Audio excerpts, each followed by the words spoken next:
God designed rest. Genesis 2, chapter 2, verse 2 and 3. Genesis 2, chapter 2, verse 2 and 3. Reading from the New Living Translation, it says, "On the seventh day, God had finished His work of creation. So He rested from all His work, and God blessed the seventh day and declared it holy, because it was the day when He rested from all of creation." The Hebrew word for Sabbath means to cease.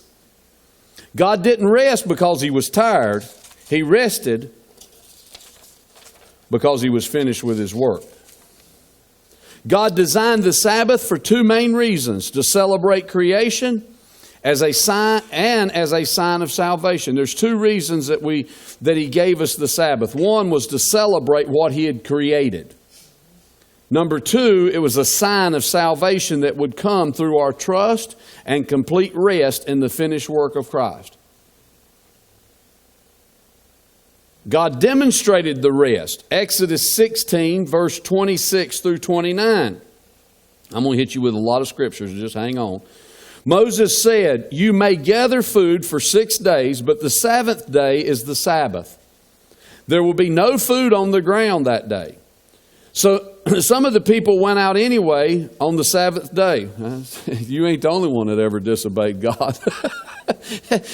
These people were following the cloud and the fire and everything else, and God told them, said, "Don't go out on the seventh day, you're wasting your time."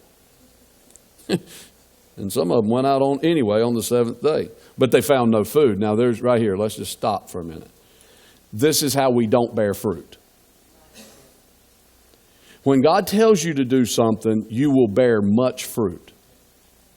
When you think of good ideas and just press in and press in and press in, you can work yourself silly and still not have no fruit.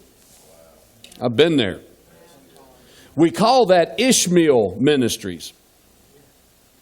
In other words, Abraham and Sarah had a promise from God, Isaac, but they come up with their own promise. But it didn't produce nothing. Matter of fact, it's been producing for centuries conflict in the Middle East, and it's still producing it.